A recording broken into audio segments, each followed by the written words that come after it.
Welcome to the TFO SportsCast for Week 2. I'm the Commish, the Raj, and let's kick it. Top 3 games of Week 2. Number 3, the All-American Alcoholics versus the Rainbow Unicorns. We join in the third quarter when the score is 21-17. 22 seconds left on the clock and a 30-yard field goal attempt by Ariel. And it's no good. The Alcoholics look to put it away. But on the very next play, Johnny Walker coughs up the ball and Fairy Wisp recovers. The Rainbow Unicorns get it all the way down to their red zone. Tinkerbell with a desperation run loses the ball, but luckily the Rainbow Unicorns recover.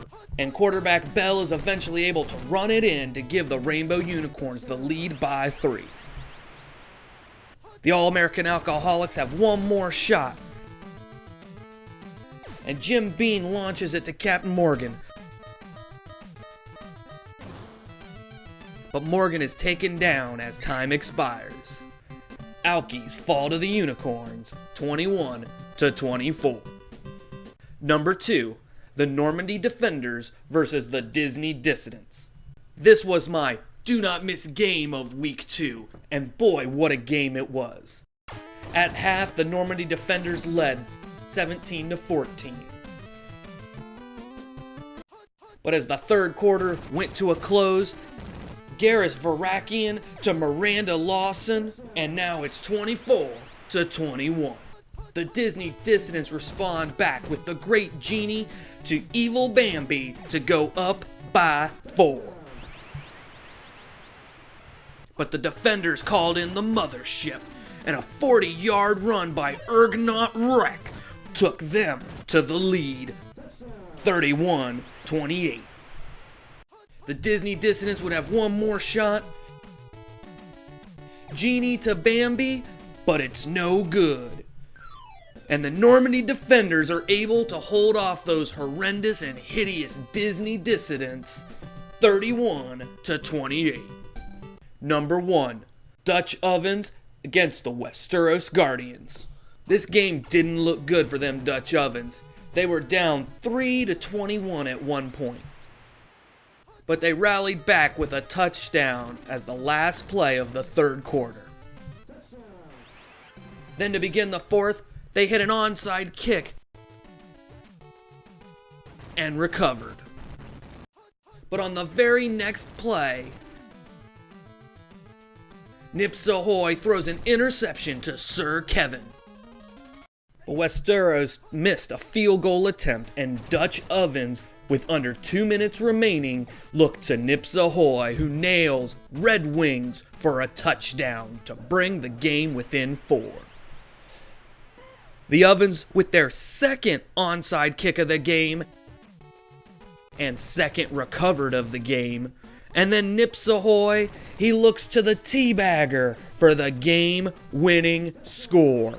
What a comeback by them Dutch Ovens, who bake the Westeros Guardians 24-21.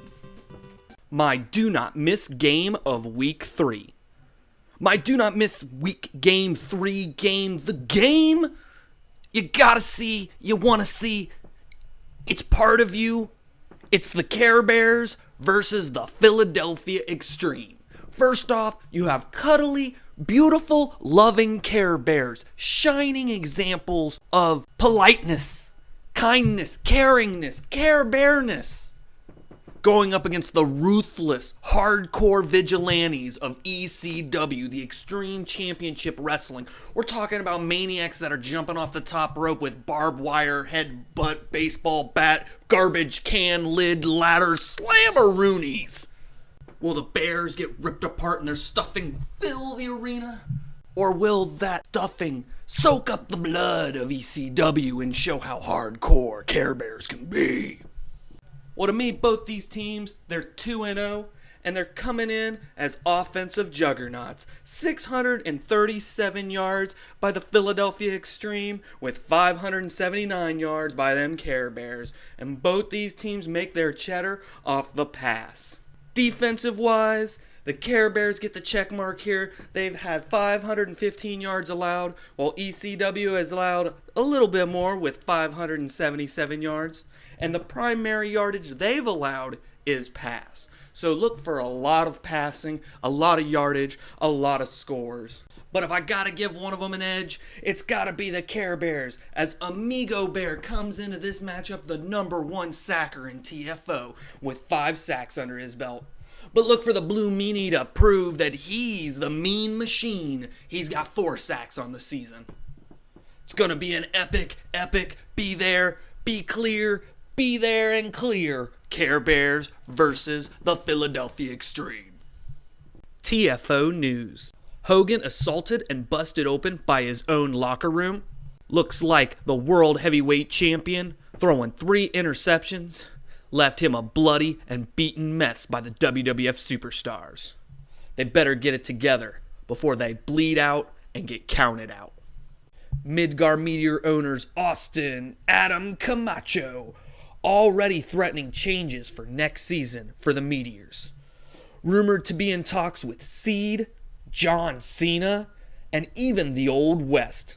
Peaceful Serenity just keeps on winning the war. Greek Legends owner Mikey Davis said, "Once again, a pussy owned me." He's talking about the Pussy Wagons, folks. They beat the Greek Legends this week. "Really need Dumande back. That was horrible," said Evil Dave Fogel, owner of the Beer Gods. On a side note, can my team recover a fumble? Moneybags recovered 5, 3 of their own. The Moneybags just laughed to the bank. The Hoovian owner Curry Bodorf was all smiles this week, proclaiming, "Tom Baker is getting a new scarf after shearing the Lamination." Lamination owner BJ Kirk was not impressed. Raider All-Star owner Brian Schuster told me he believes the kick returned by Nathan Schuster before the half of the Raider vs. 8-Bit Brigade game was a touchdown. I've reviewed the video myself personally, and though the young Schuster was half a pixel from the score, Raider All-Stars were still able to defeat the 8-Bit Brigade. The Portly Pounders, the Care Bears, and the South Jersey Slashers moved to 2-0 on the season. All 3 of these teams were in the same division last season, but due to the restructure, they're duking it out in 2 separate divisions this year. Which Mad Pop original will lose first? Stay tuned. Anthony Moyer, owner of the Dwarves, said, "The Dwarves continue to fall short of victory." Talk about kicking a small man while he's down. Marvel Combat owner John Jobberman was furious this week. "How does my team run the ball on 4th and ridiculous with 10 seconds left in the game?" I guess he didn't realize that Xavier's School for the Gifted really means they're gifted. Champs Chumps owner Rick Pittman said, "I just hate it when you get more yards than your opponent and still lose." I can't really argue with him there. That really does suck. Cleveland Steamers owner Ryan Anderson is upset with how his boner is performing. Ryan has ran his boner hard with 49 carries, but underperforming with just 4 yards per attempt. Let's hope Ryan's boner can get up and fully erect to his massive potential as the big, strong boner we all know and love. Penis. The Asrazian Assassins picked up their first victory this week against the tough Dexter's motherfuckers. The Assassins really appreciated that the motherfuckers brought their own body bags. Well, that's it for the TFO SportsCast. I'm hearing a knocking at the door. It's gotta be how it's gotta be. And join us next week. Join us this week for the games, the superstars, the Raj. TFO!